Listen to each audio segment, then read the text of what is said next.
Alhamdulillah Alhamdulillahi Rabbil Alamin Nahmaduhu wa nasta'inuhu wa nastaghfiruh wa nu'minu bihi wa natawakkalu alayh wa na'udzu billahi min shururi anfusina wa min sayyiati a'malina man yahdihillahu fala mudilla lahu wa man yudlilhu fala hadiya lahu asyhadu an la ilaha illallah wahdahu la syarika lahu wa anna Muhammadan abduhu wa rasuluhu la nabiyya ba'dah salawatullahi wa salamuhu alaihi wa ala alihi wa ashabihi wa man ihtada bi sunnatihi ila yaumiddin amma ba'd wa qad qala Allah tabaraka wa ta'ala fi kitabihil karim a'udzu billahi minasy syaithanir rajim وذكر فإن الذكرى تنفع المؤمنين وما خلقت الجن والإنس إلا ليعبدون صدق الله العظيم. Yang saya hormati jawatan kuasa Surau Al-Mukhlisin, Tuan-tuan Imam, Tuan Bilal, yang dikasihi muslimin, muslimat, hadirin hadirat yang dirahmati Allah sekalian. Assalamualaikum warahmatullahi wabarakatuh. Alhamdulillah, pertama sekali kita merafakkan setinggi-tinggi syukur kepada Allah Subhanahu wa taala atas limpahan kurnia dan nikmatnya dan juga pemberian kasih sayang dan inayah Allah taala terhadap kita. Masih lagi diberi peluang kepada kita untuk berada dalam majlis ilmu. Ada orang Allah berikan peluang kepada dia, tapi peluang untuk dia buat benda lain. Kerana peluang ni tuan-tuan, dia merupakan satu benda yang amat-amat besar nilai dia. Ada orang dia ada bakat, tapi dia tidak ada peluang, maka bakat tersebut tak ke mana-mana. Contohlah kan, dia nak buat sesuatu. Kalau kita tengok sekarang ni, ramai bakat-bakat terpendam daripada TikTokers, daripada YouTubers sebagainya kan. Sebab mereka ada bakat. Dulunya benda ni tak ada. Tak ada nak luahkan dekat TikTok, tak ada nak luahkan dekat sana sini, Facebook sebagainya. Jadi kita tak kenali. Bila ada peluang ataupun dia bagi pentas untuk dia berkarya, maka kita akan nampak betapa ramai orang-orang yang berbakat untuk berkarya. So begitu juga kita pun, peluang yang Allah berikan ini cukup besar. Ya, sebab tu peluang yang ada pada kita ini bukan untuk nak jadi orang famous, bukan. Tapi untuk kita nak menghadap Allah nanti, bagaimana nak jawab dengan peluang-peluang yang diberikan. Ada orang beri peluang, Allah beri dia umur panjang, kan, sampai 70, 80 tahun. Tapi peluang tersebut adakah digunakan sebaik mungkin untuk mengingati Allah Ta'ala, mengabdikan diri kepada dia, menggunakan apa orang kata masa-masa yang ada untuk menafaatkan sebaik mungkin kepada Allah Ta'ala? Adakah begitu? Ini persoalan yang lebih besar. Jadi tuan-tuan dirahmati Allah Subhanahu wa taala sekalian, bila kita katakan tentang mengingati Allah Ta'ala, dalam kitab yang kita akan bincangkan, Al-Azkar, kitab Al-Azkar daripada karangan Imam An-Nawawi. Mana kitab ini membicarakan tentang ingatan kita kepada Allah Ta'ala. Dalam kitab ni tuan-tuan, memang ratusan hadis yang menceritakan tentang zikir-zikir Nabi ketika mana seharian kehidupan Nabi. Sebab tu Aisyah radhiyallahu anha bila ditanya tentang akhlak Nabi ni bagaimana, kan, akhlak Nabi ni bagaimana, jadi Aisyah menjawab, kana khuluqul Quran, seperti mana akhlak Al-Quran. Maknanya baginda ini seorang yang sangat-sangat menjaga adab, menjaga keseluruhan dalam pergaulan seharian dia. Bukan hanya dengan isteri dia, kan, dia sebagai seorang pemimpin yang perlu bertemu dengan pembesar-pembesar yang datang ke Madinah. Dia sebagai seorang khalifah yang mentadbirkan urusan orang Islam di Madinah. Dia sebagai seorang rasul yang menyampaikan wahyu daripada Allah Ta'ala. dia seorang panglima perang yang mengatur strategi perang untuk nak melawan dengan orang golongan Quraisy. Maknanya tanggungjawab yang ada pada baginda ini cukup besar. Tapi baginda masih mengamalkan zikir-zikir yang mana boleh memberikan ketenangan kepada jiwa baginda untuk kehidupan seharian. Sebab tu penting tuan-tuan, Al-Quran menyebutkan alladzina amanu wa tatma'innu qulubuhum bi dzikrillah. Ala bi dzikrillah tatma'innul qulub. Orang-orang yang beriman, mereka ni menenangkan jiwa mereka, menghiburkan jiwa mereka bi dzikrillah, dengan zikir kepada Allah. Ala bi dzikrillah tatma'innul qulub. Dengan mengingati Allah, ketahuilah itulah yang akan memberi ketenangan kepada hati kita. Maknanya kehidupan kita ni nak tenang tuan-tuan, tidak ada cara lain, mesti ingat pada Allah. Kena ingat pada Allah. Kan ada orang dia nak tenangkan jiwa dia dengan pelbagai perkara-perkara maksiat. Nauzubillah.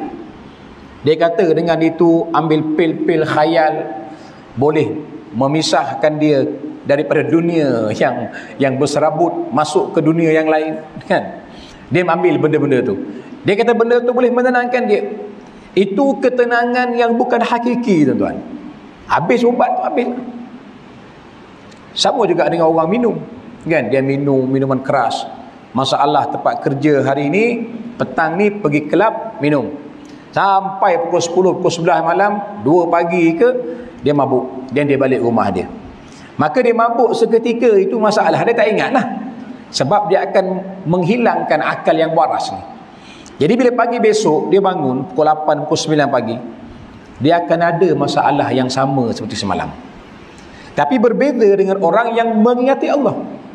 Sebab apa? Bila orang ingat pada Allah ni, sentiasa zikir daripada Allah Ta'ala ni, Allah akan memberikan ketenangan dalam jiwa dia serta menyelesaikan kekusutan yang dihadapi. Bukan hanya pada ingat pada Allah boleh tenangkan dia, bukan itu saja. Tapi masalah-masalah yang dihadapi itu Allah akan selesaikan. Itu yang disebutkan dalam ayat 1000 dinar. Wa may yattaqillaha yaj'al lahu makhraja. Siapa bertakwa kepada Allah, akan Allah jadikan baginya jalan keluar. Apa-apa saja, tuan-tuan. Sebab tu kita nak tenangkan hati kita, tak ada cara lain. Kan? Jangan katalah dengar muzik, dengar lagu 80-an, 90-an, kan, bergaduh dengan kekasih, kan? Bergaduh dengan suami, dengan isteri, pusing lagu UKIS 90-an, kan? Lagu Spring, Coin, apa benda tu, macam-macam. Nak mengimbau kenangan, layan jiwa, tapi tak akan tenang. Sebab ketenangan yang hakiki adalah dengan mengingati Allah Subhanahu wa taala. That's why baginda sallallahu alaihi wasallam sepanjang pemerintahan baginda di Madinah, walaupun dengan pelbagai masalah-masalah yang dihadapi seharian, baginda tidak mempunyai masalah yang besar kerana sentiasa mengingati Allah Subhanahu wa taala.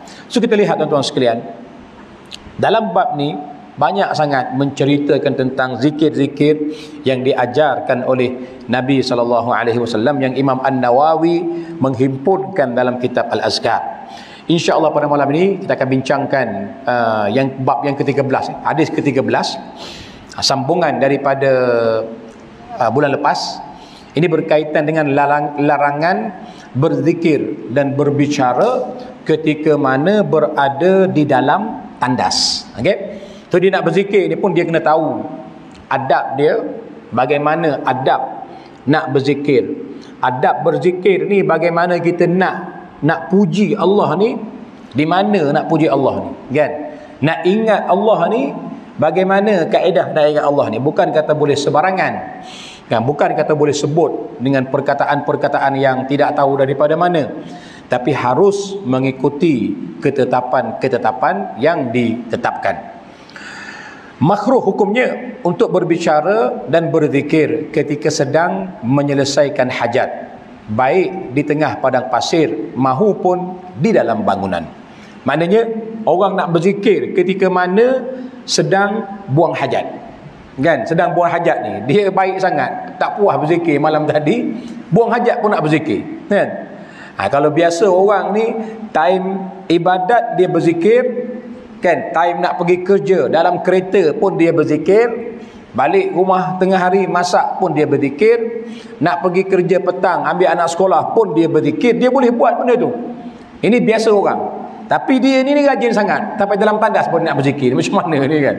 Maknanya dekat sini makruh hukum dia buat sedemikian. Ketika mana dia berada di dalam tandas, dia tidak dibenarkan berzikir. Kenapa, tuan-tuan? Kerana tempat itu kebiasaannya tempat yang kotor. Sebab tu kita nak baca doa masuk tandas. Nak baca doa masuk tandas ni, kita baca ketika sedang membuang hajat ke, atau sebelum masuk tandas, tuan-tuan? Sebelum, kan? Nak melangkah masuk tu, depan tu kita baca. Bukan dah masuk, tutup pintu, kunci, baru baca. Bukan juga dah membuang baru baca, bukan. Sebelum. Begitu juga dengan kita nak keluar. Bila nak keluar, dah menyelesaikan hajat kita selesai dah ni, nak keluar daripada tandas, kita baca doa setelah cuci selesai ke, atau setelah buka pintu keluar baru baca doa? Keluar baru baca doa. Sebab dalam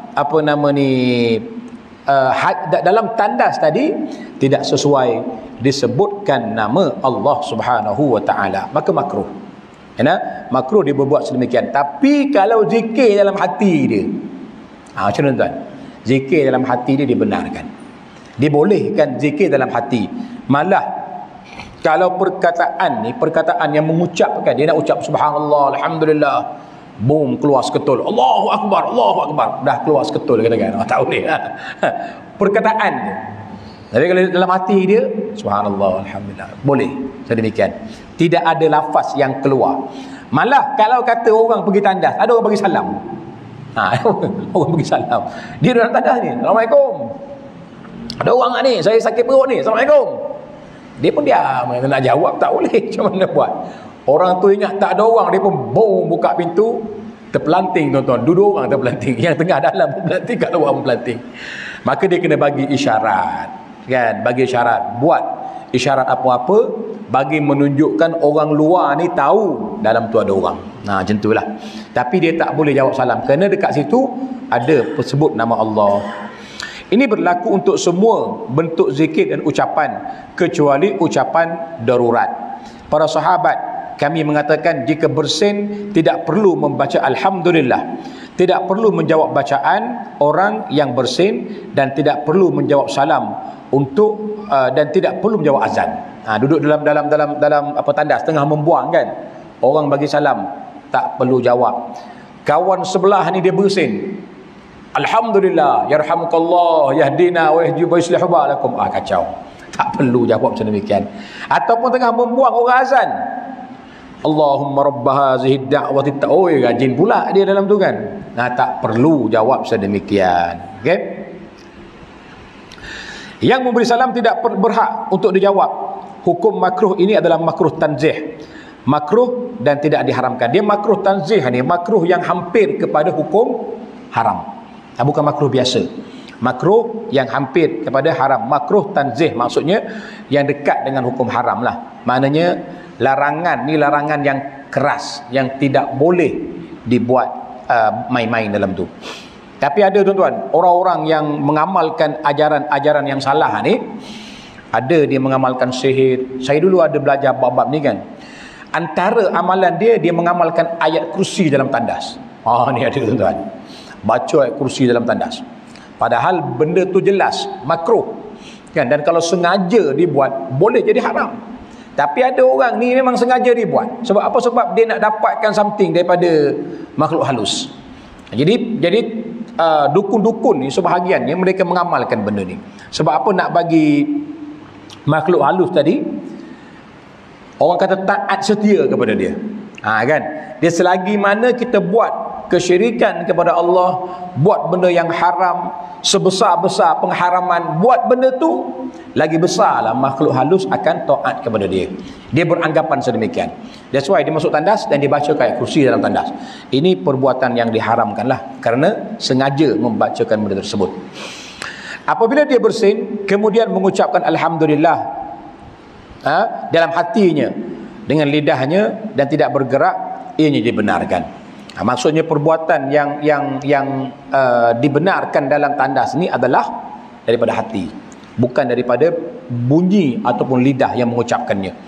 Demikian juga yang dikerjakan ketika melakukan hubungan suami isteri, kan? Ketika melakukan hubungan suami isteri pun sama. Maknanya Nabi ni ajar ni tuan-tuan, sampai ke bab zikir nak bersama dengan suami isteri, dia ajar untuk membaca doa. Doa tu bila? Ketika mana sebelum bersama dengan suami isteri, kan? So bila sedang bersama tu, hanya zikir yang dibenarkan daripada hati saja. Okey. Berikutnya 71, hadis ke-71, kami meriwayatkan daripada Ibnu Umar radhiyallahu an. Marra rajulun bin Nabiy sallallahu alaihi wasallam wa huwa yabul fasallama alaihi falam yurd alaihi. Artinya seorang laki-laki datang untuk bertemu Nabi sallallahu alaihi wasallam sementara baginda sedang membuang air kecil. Dia mengucapkan salam dan baginda tidak menjawab salamnya. Maknanya baginda ni tidak menjawab salam ketika mana membuang air kecil. Okey? Ini samalah dengan kita ulaskan tadi. So berdasarkan kepada hadis-hadis yang dijelaskan beginilah, ulama menyimpulkan bahawa bila mana masuk ke dalam tandas ataupun ketika kita sedang membuang hajat. Maknanya sekarang ni tuan-tuan, kita ada dua benda tau. Satunya duduk dalam tandas. Ni satu isu. Yang keduanya ketika membuang hajat. Ada orang duduk dalam tandas tapi tak buang hajat. Contoh. Dia boleh jawab tak salam, pun dia tak boleh juga. Makruh juga. Sebab apa? Sebab dalam tandas tu tempat yang mana dijadikan tempat rumah-rumah setan. Allahumma inni a'udzubika minal khubusi wal khaba'is. Khubus setan jantan, khaba'is setan betina. Aku berlindung daripada engkau ya Allah daripada gangguan setan jantan dan setan betina. Dekat mana? Dalam tandas. So maknanya kalau orang tu duduk dalam tandas, sekalipun dia tak membuang air, maka dia tak dibenarkan mengucapkan zikir ataupun salam atau sebagainya. Isu yang kedua tuan-tuan, apatah lagi kalau dia membuang lah, dia sedang membuang, memang tak dibenarkan lagi lah. Yang kedua pula, dia dekat luar, dia bukan dekat bilik air, kan, dekat luar, dekat tempat yang terbuka, tapi dia masuk hutan. Bila dia masuk hutan, tak ada tandas macam tandas dekat rumah kita. Dia nak buang air. Bila nak buang air tu, dia pun berselindung lah di sebalik pokok ke daun ke apa semua, kan. Ketika dia membuang itu, ketika itu tak boleh jawab. Ketika dia membuang, maknanya tempat tu bukan tempat pembuangan air najis pun, tapi disebabkan dia ni tak tahan, maka dia buang kat situ. Agak-agak terselindung, dia buang. Bila selesai dia buang, dia bangun, dia berjalan sedikit kawasan tadi juga, maka kawasan tu dibenarkan. Mana boleh menjawab salam, sebab itu bukan tempat yang dimaksudkan. Adapun tempat yang dimaksudkan adalah tandas, ya? Dan yang kes kedua tadi, kalau ketika dia membuang, dia sedang buang ni, kan, buang air besar, orang bagi salam, maksudnya tak boleh jawab. Sama juga isu dia dengan dalam tandas. Hal ini berdasarkan kepada hadis Nabi SAW ketika mana orang sedang datangnya seorang daripada hadis daripada Ibnu Umar, datangnya seorang laki-laki memberi salam kepada Nabi. Nabi sedang membuang air kecil, maka Nabi tak jawab, ya? Kalau kita tengok dekat sini tuan, maknanya kita tahu bagaimana keadaan pada zaman itu, kan? Mana zaman itu dia tak ada proper tandas macam kita, ada RNR, ada pipe, ada batang pipe, ada shower, ada macam-macam, kan. Tak ada pada zaman itu. Maknanya Nabi membuang tu orang boleh tengok dan orang beri salam kepada Nabi, maka Nabi tak jawab kerana membuang air. Okay?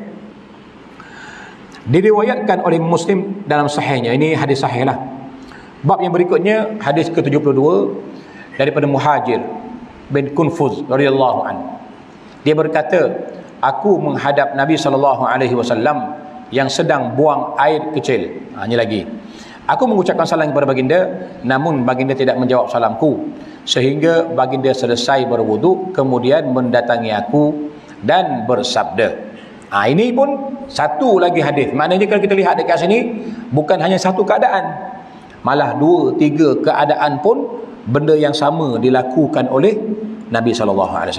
Ketika buang air, sama ada dalam bilik air atau di luar, tidak dibenarkan menjawab salam, azan, berzikir atau mengucapkan apa-apa takziah kepada orang ke apa benda ke, tak dibenarkan.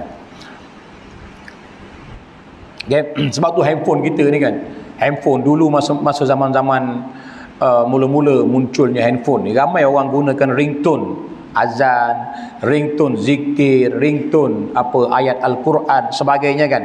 Ini pun dia kena beringat, sebab nak masuk tandas tu kena tutupkan telefon dia, silent kan. Kan orang nak call kita ni bukan orang tahu kita kat mana, betul tak? Jadi onkan sound, tak tutup sound, awak pula gunakan ayat kursi sebagai ringtone awak. Sedang elok lah tu. Orang call, awak tengah membuang, kelang kabut nak cari telefon kan. Kena silent kan. So sekarang ni lebih elok kita jangan gunakan apa ringtone yang berbentuk sedemikian, okay? Bagi menghormati kesucian ayat-ayat Al-Quran, kesucian zikir-zikir yang apa namanya yang muktabar itulah. Tukar pada ringtone yang lain. Tapi saya rasa sekarang dah kurang kot kan. Kalau bunyi call pun tak adalah teruk sangat kan, bunyi ringtone lah, bukan bunyi lagu. Dulu zaman-zaman awal-awal handphone ni, lagu ni dikerak-kerakkan buat ringtone kan.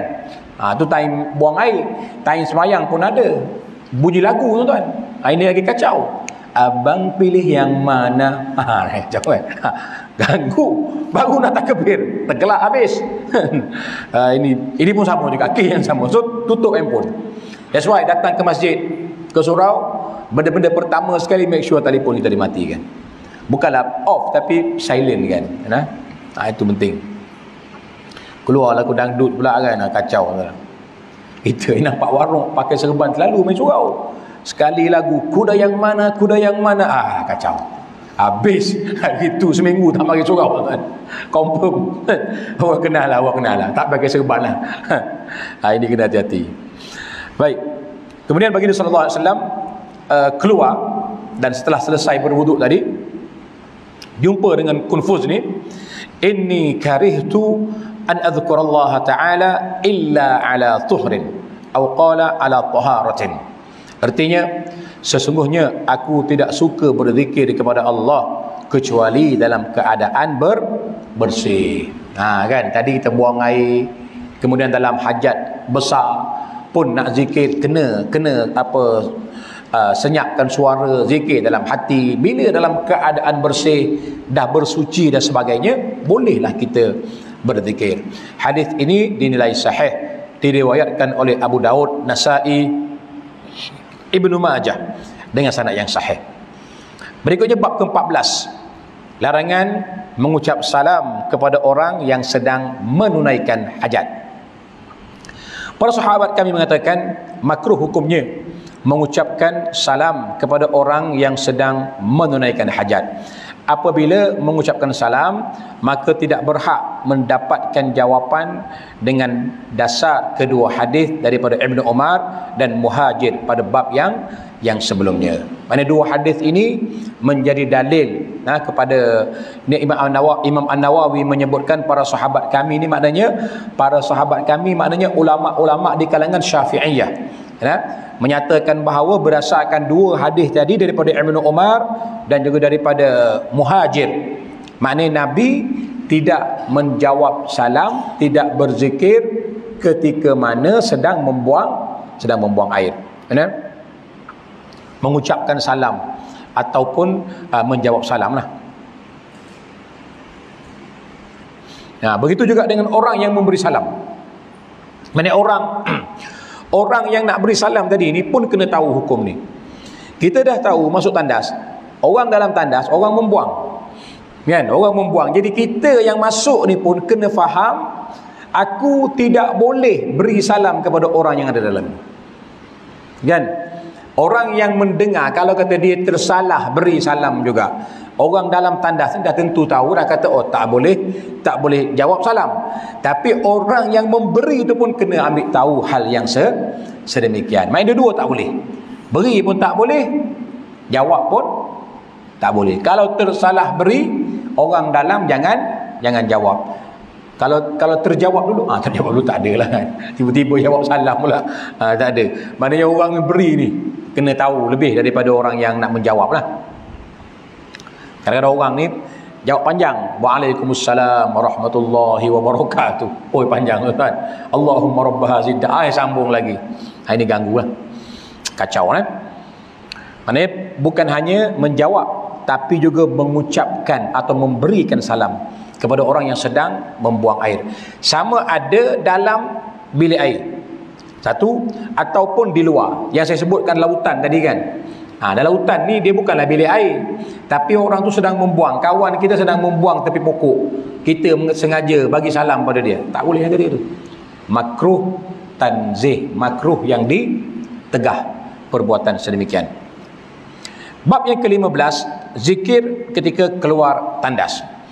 Ketika seorang keluar dari bilik tandas, hendaklah dia mengucapkan ghufranakal hamdulillahilladzi adhaba 'annil adha wa 'afani. Sebab tu zikir ni kita tengok kan, zikir baca doa keluar tandas. Bila nak baca ni? Bukan lepas selesai buang hajat, bukan lepas selesai bersih, bukan lepas selesai pakai seluar, tapi keluar dari tandas. Keluar dari tandas barulah baca ghufranakal hamdulillahilladzi adhaba 'annil adha wa 'afani. Aku memohon keampunanmu ya Allah. Segala puji bagi Allah yang telah menyingkirkan gangguan dariku dan menyelamatkan aku. Ini kalau kita tengok kan, tuan-tuan tengok dalam bab-bab zikir ni, perhati elok-elok betapa banyak zikir yang diajarkan Nabi SAW. Terlalu banyak kan. Buang air dalam hati, kata-kata kalau rajin nak berzikir dalam hati dibenarkan. Keluar tandas, masuk tandas, nak bersama dengan isteri sekalipun, ada doa-doa yang diajarkan. Hampir keseluruhan perbuatan kita ni dalam kehidupan seharian ada doa yang diajarkan. Kalau tak ada sangat pun boleh kita mulakan dengan bismillah. Disunatkan begitu. Nak buat apa-apa bismillah. Nak naik motor bismillah. Doa naik kenderaan ada. Nak pakai selipar ada, pakai kasut ada, pakai baju ada, pakai seluar ada. Kan nak keluar rumah pun ada doa. Ketika berjalan dalam kesesakan pun ada doa. Maknanya semua ni ada doa. Cuma kita lah kan tak nak baca sangat, betul tak? Kadang-kadang tak ingat, kadang-kadang malas, kadang-kadang naik kereta belum baca doa lagi, dia buka lagu dulu. Bukanlah salah buka lagu tu, tapi kalau melampau sangat tak boleh lah juga, betul kan?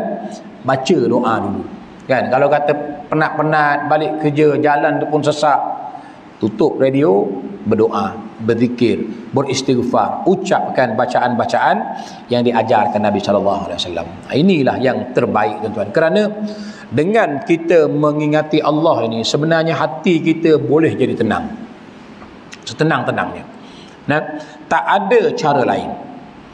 Tidak ada tuan-tuan. Tuan-tuan duduk dalam keadaan yang paling kritikal, paling berat, masalah-masalah yang dihadapi. Kadang-kadang kita rasa inilah masalah aku paling besar ni. Contoh kan, kita rasa masalah paling besar. Kita nak riliskan masalah tu kat mana? Kalau kita call mak ayah kita kat kampung, call mak ayah. Kadang-kadang masalah yang kita nak cerita ni, kita tahu mak ayah kita ni mungkin tak boleh selesaikan benda tu kan. Mak ayah kita pun tak mampu itu ini kan. Tapi bila kita luahkan kepada mak ayah, sekurang-kurangnya dia dah boleh melegakan hati kita. Dan apa yang kita nak dekat situ tuan-tuan adalah doa daripada mak ayah kita tu. Kita luahkan kepada mak ayah kita, bukan sebab kata mak ayah boleh bagi duit pada kita, kita berhutang, sangkut hutang, masalah kena tipu dengan orang sebagainya. Bukan kata mak boleh bagi duit pada kita pun, tapi kita nak dengan doa mak ayah kita tadi menyebabkan urusan kita dipermudahkan. Ketenangan juga tuan-tuan bila mana kita mengadu kepada Allah Ta'ala terus. Mengadu kepada Allah, pasti 100% dia akan berikan jalan penyelesaian. Pasti tuan-tuan. Apa masalah? Sebab dunia ni, selagi mana kita hidup, selagi tu ada masalah. Selagi tu ada masalah. Tuan-tuan, apa masalah selesai? Oh, dah selesai masalah. Besok lusa ada lain tak? Tulat minggu depan selesai satu, ada satu. Cumanya kecil atau besar saja. Dan kadang-kadang besar bagi kita. Orang tu besar bagi aku ni, bagi orang lain tak besar pun. Kan? Dan kadang-kadang kecil bagi kita. Oh, kecil masalah ni. Kalau benda ni kena pada orang lain, tergolek orang lain. Sebab tu kita kata masalah ni semua akan kita hadapi, akan kita tempuhi dengan tenang apabila sentiasa mengingati Allah Ta'ala. Ini kalau kita tengok rahsia ni kan, orang-orang soleh, orang-orang terdahulu, alim ulama kita, apa dia buat? Pada di waktu pagi tuan-tuan, mereka bangun berqiyamul lail. Kita pun kena amalkan qiyamul lail. Tuan-tuan yang mana tak berkesempatan lagi nak berqiyamul lail, bangun qiyamul lail. Ini satu benda yang luar biasa. Kita nak kata apa? Nak kata benda yang luar biasa akan kita dapat daripada qiyamul lail. Sangat-sangat ajaib benda ni. Ya, majlis-majlis yang Allah Ta'ala tentukan tu. Di waktu pagi inilah majlis Allah Ta'ala dipanggil sebagai majlis kita nak menghadap dengan Tuhan. Alangkah ruginya tuan-tuan kalau setiap malam kita tidur terbaring sampai ke subuh tanpa dijemput menyertai majlis Allah Ta'ala. Rugi sangat-sangat. Lepas tu kita kena masukkan diri kita, cuba sedaya upaya untuk dapatkan qiyamul lail. At least seminggu sekali. Kan? Kalau dah buat seminggu sekali, buatlah 2-3 kali seminggu. Tak mampu 2-3 kali seminggu, kekal seminggu sekali. Atau sebulan sekali. Kan? Tapi cuba, sekerap mungkin kita cuba. Dan benda ni tak perlu lama pun. Tak semestinya 2 jam, 3 jam. Tak semestinya. Kadang orang kita ni takrifan tu mungkin salah faham kan. Sebab kita biasa buat qiyamul lail bila bulan puasa. Betul tak? Masjid anjurkan, surau anjurkan. Subuh 5.30, 3.30 dah qiyamul lail. Kita dah anggap qiyamul lail 3.30 pagi, 2 jam sebelum. Nah ya tu kan. Masjid surau tu dia buat awal sebab nak buat persediaan sahur sebagainya. Kan? Kalau kita kat rumah, contohnya subuh pukul 6. 5.30 bangun cukup dah. Pukul 5 bangun dah cukup dah. Baik sangat dah. 4.30 bangun lagi baik. Sebab waktu itu waktu yang paling mujarab doa. Paling mustajab doa kita kepada Allah Subhanahu wa taala. Menyertai majlis-majlis orang-orang soleh. Kalau kita tak pernah buat, tak pernah masuk majlis orang soleh ni, kita patut rasa rugi dalam diri kita. Sebab ketika itu Allah Ta'ala mendengar doa-doa orang yang soleh. Al-Quran menyebutkan wabil asharihum yastaghfirun. Di waktu sahur mereka beristighfar. Sahur ni bila tuan-tuan sahur ni? Sebelum subuh. Maknanya waktu sebelum subuh tu lah. Waktu qiyamul lail maksudnya. Waktu itulah waktu yang kita kena bangun beristighfar, minta ampun, berzikir kepada Allah, baca Quran, mengadu, merayu dan menjadikan Tuhan sebagai tempat untuk kita nak mengadu segala masalah yang kita hadapi. Segala masalah. Masalah dengan orang, dengan bos, dengan kawan, dengan isteri, dengan suami, dengan anak-anak sebagainya. Dekat situlah kita mengadu. Sebab apa? Bila mengadu kepada Allah ni, dia akan ada jalan keluar yang kita tak sangka-sangka. Besok, oh ada jalan ni, oh ada.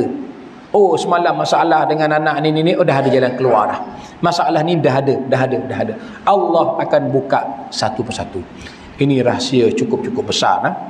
So kena tuan-tuan kena kekalkan. Jangan mana dah buat, istiqamah. Kekalkan. Yang jarang-jarang buat, kena buat. At least setengah jam cukup lah. Kan? Bangun pagi, qiyamul lail, solat hajat, solat tahajud, kemudian taubat ke benda ke 2 rakaat, kan? Kemudian akhir dengan witir. Buat je 2 rakaat, witir 3 rakaat. Ni berdoa pada Allah, pegang tasbih, baca Quran, berzikir. Masa itulah kita akan rasa ketenangan yang sebenar-benarnya. Kekuatan orang soleh termasuk baginda sallallahu alaihi wasallam. Nabi kita sendiri pun kalau kita tengok setiap hari dia dah ada doa-doa dah ni. Kan nak masuk tandas, keluar tandas, nak jumpa kawan-kawan, masuk ke pasar, keluar ke pasar, nak pakai baju, nak masuk masjid, keluar masjid, nak makan, nak buang air, semua ada doa. Di waktu malam apa bagi dia buat? Mengadu, merintih kepada Allah. Sampai kaki pun bengkak tuan-tuan. Kan? Afala akuna abdan syakuran. Bila isteri tanya, kamu ni ya Rasulullah adalah insan yang mulia, yang diampunkan dosa-dosanya, yang maksum, yang tidak dikira dosa. Apa kamu nak semayang macam gini lagi, nak bermunajat macam gini lagi? Nabi kata apa? Salah ke aku nak jadi hamba yang bersyukur kepada Allah Ta'ala? Qiyamul Lail ini adalah rahsia segala-galanya. Nah, Nabi kita pun berqiyamul Lail. Okey? Baik. Berikutnya,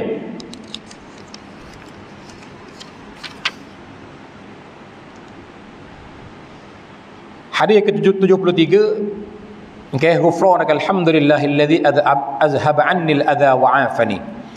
Ditegaskan dalam hadis sahih yang diriwayatkan dalam Sunan Abu Daud dan Sunan Tirmizi bahawa Rasulullah sallallahu alaihi wasallam mengucapkan, aku memohon keampunanmu. Lafaz setelahnya diriwayatkan oleh An-Nasa'i dan Ibnu Majah. Maknanya waghfirli. Satu lagi lafaz yang disebutkan ghufranak. Ghufranaka, aku memohon keampunan daripada engkau. Adapun lafaz ghufranaka alhamdulillahilladzi azhaba annil adha wa afani, lafaz ni yang umum daripada hadis yang sahih. So kita baca hak ni pun dah cukup dah memadai dah tuan-tuan. Hadis ke-74 kami meriwayatkan daripada Ibnu Umar lagi. Dia berkata Rasulullah sallallahu alaihi wasallam apabila keluar dari tandas mengucapkan alhamdulillahilladzi adaqani ladzatahu wa abqa fiyya quwwatahu wa dafa'a anni adahu. Segala puji bagi Allah yang telah membuatkan aku merasai kelazatan. Maknanya lega, kan? Contoh makan, dah sedap dah makan ni, kan? Betul tak? Makan steak, makan nasi Arab ke, makan apa-apa, kan? Sedap makan. Tapi kalau yang lagi sedap adalah bila dapat membuang. Kan? Membuang ni tuan-tuan, oh memang nikmat. Lepas membuang, lega dia lain macam. Okey. Kalau makan ni kita mamah telan, dekat sini sedap kan? Masuk dalam perut, tak rasa dah. Betul tak? Tak rasa dah. Habis pinggan, habis. Dekat sini rasa. Tapi kalau tuan-tuan membuang, bila membuang tu selesai membuang, kita punya lega tu sampai ke petang lega. Oh, lega. Orang sakit perut, orang gastrik, orang memulas-mulas nak buang air, kan? Maknanya membuang ni lebih lega daripada makan sebenarnya. Sebab tu Nabi sebutkan sini bahawa segala puji bagi Allah yang telah membuatkan aku merasai kelazatan.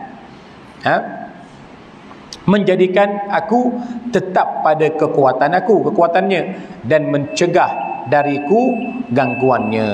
Diriwayatkan oleh Ibnu Sunni dan At-Tabrani. Maknanya hadis ketika mana keluar daripada tandas ni boleh baca dua hadis. Satunya ghufranakal hamdulillahilladzi azhaba 'annil adha wa 'afani. Ini yang masyhur, yang biasa kita baca dan kita pun dah ingat dah benda ni. Yang keduanya daripada Ibnu Umar. Boleh juga nak baca alhamdulillahilladzi adzaqani ladzatahu wa abqa fiyya quwwatahu wa dafa'a anni adahu. Boleh juga nak baca yang ini. Apapun kesimpulan tuan-tuan, sama-sama kita jaga dan membaca doa ketika mana sebelum masuk ke tandas. Duduk dalam tandas, diam-diam buang air, selesai dan segera keluar. Dah keluar dari tandas, baca doa lagi. Mudah-mudahan keberkatan meliputi kita dalam kehidupan seharian, insya-Allah. Jadi untuk itu kita berhenti dekat sini pada malam ini. Sambung pada masa akan datang bab yang kedua, zikir ketika hendak mengambil wudu pada kuliah yang akan datang. Aku qauli hadza wa astaghfirullahal azim li wa lakum wa barakallahu fikum. Assalamualaikum warahmatullahi wabarakatuh.